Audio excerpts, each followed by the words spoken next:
Assalamualaikum pelajar hebat, bagaimana kabarnya? Semoga kalian dalam keadaan sehat walafiat ya. Jumpa lagi dengan saya Pak Yoga dalam mata pelajaran Bahasa Indonesia. Pelajar hebat, kalian tentu telah mengetahui apa itu teks laporan hasil observasi. Teks laporan hasil observasi adalah teks yang memberikan informasi secara umum tentang sesuatu berdasarkan fakta dari hasil pengamatan secara langsung. Jadi, pengamatan atau biasa disebut observasi itu dilakukan oleh si pengamat dengan terjun langsung ke lapangan untuk mengetahui sebuah informasi yang ada.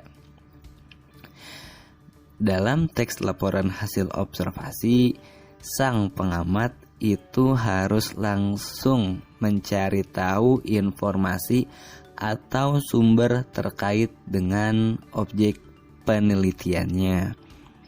Boleh dari buku atau sumber lain, berita, koran, internet, majalah, dan lain sebagainya.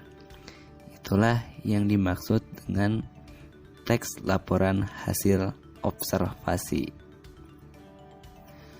Lalu apa aja sih yang termasuk ke dalam ciri-ciri teks laporan hasil observasi?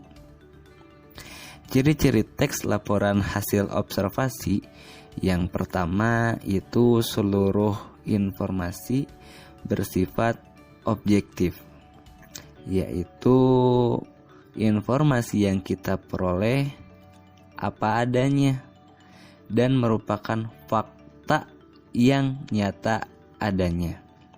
Jadi, informasi apapun yang kita dapat dari hasil penelitian itu adalah hasilnya.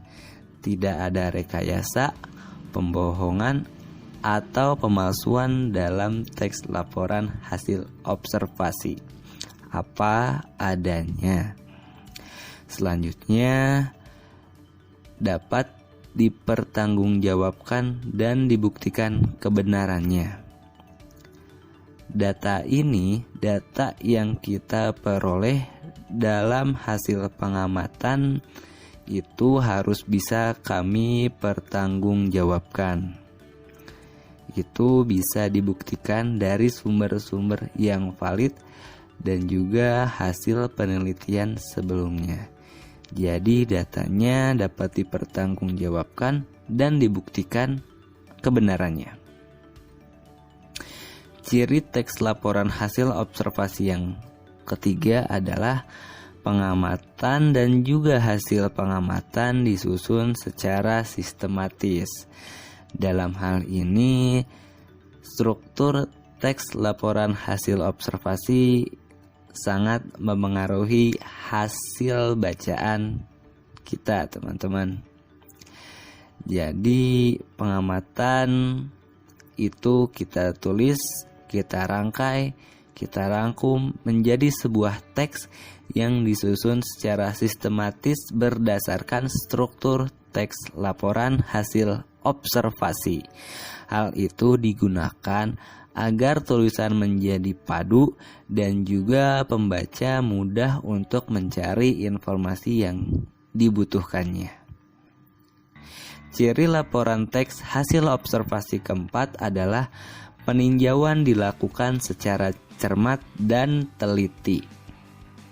Nah, di sini peran peneliti sangat penting karena kita harus melakukan penelitian seteliti mungkin, sedetail mungkin, dan secermat mungkin. Hal ini digunakan agar data yang kita cari tidak terlewat dan juga untuk memudahkan peneliti dalam mengolah hasilnya. Itulah pengertian dan ciri teks laporan hasil observasi. Pelajar hebat, cukup sekian video pembelajaran hari ini. Tetap semangat, jangan lupa makan, dan sampai jumpa. Assalamualaikum warahmatullahi wabarakatuh.